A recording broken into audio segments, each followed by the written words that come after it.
Je visionne le top 4 Letterboxd d'une figure de l'industrie du cinéma épisode 3 avec Mia Goth. Okay, from the top of my head, I would say Blue Valentine. On commence avec Blue Valentine de Direction France, sorti en 2011. Je l'avais déjà vu il y a longtemps, donc c'est cool de le revoir avec un œil neuf. Si vous avez pas envie de passer une bonne journée, c'est parfait. Dean et Cindy tombent amoureux, mais le film ne s'arrête pas à l'évidence du coup de foudre. Il explore surtout ce qui arrive après, quand la passion s'effrite et que le quotidien use le lien. À travers une narration éclatée et des allers-retours dans le temps, on suit la naissance et la lente désagrégation de leur histoire. Ryan Gosling et Michelle Williams jouent avec une intensité telle qu'on se retrouve enfermé avec eux dans un huis clos sentimental. C'est un film inconfortable, parfois même douloureux, mais c'est justement ce qui en fait sa force. La caméra à l'épaule et la structure fragmentée traduisent bien l'idée que l'amour n'est jamais une trajectoire linéaire. Comme la première fois que je l'ai vu, j'ai eu la sensation d'être aspirée dans une rupture qui n'était pas la mienne. Merci Mia. I would say Women on the Verge of a Nervous Breakdown. On continue avec Femme au bord de la crise de nerfs de Pedro Almodóvar, sorti en 1988. Changement radical d'ambiance, ici tout est couleur, chaos organisé et excentricité. Pepa et Yvan sont comédiens de doublage et amants. Ils se déclarent leur flamme par microphone interposé depuis plusieurs années.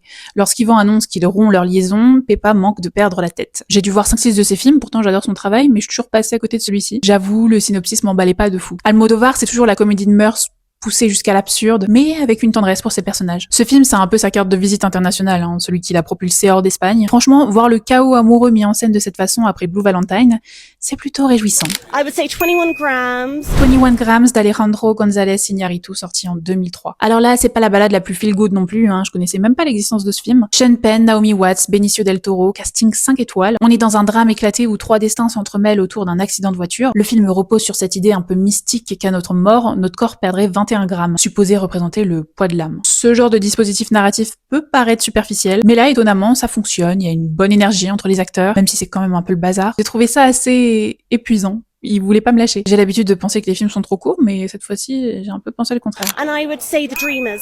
On termine sur un film que j'ai sûrement dû voir 1000 fois. Non, je suis pas marseillaise. The Dreamers de Bernardo Bertolucci, sorti en 2003. Retour à Paris, mai 68. Isabelle et son frère Théo, restés seuls à Paris pendant les vacances de leurs parents, invitent chez eux Matthew, un étudiant américain. Dans cet appartement, ils sont livrés à eux-mêmes. Ils vont fixer les règles d'un jeu qui les amènera à explorer leur identité émotionnelle et sexuelle. C'est un film qui a beaucoup choqué à sa sortie, notamment pour son traitement de l'inceste et son érotisme assez cru. Mais au-delà de la provocation, Bertolucci capte une époque, une jeunesse enivrée de révolte et de cinéma. Et voir Eva Green dans son premier vrai rôle, c'est assez iconique. C'est un film que j'aime autant pour ses excès et sa façon de réfléchir le cinéma, la jeunesse et l'idéalisme. Bref, Mia, si tu passes par là, j'espère que ça va dans ton couple. Ça sonne pas très joyeux, mais merci pour tes recommandations.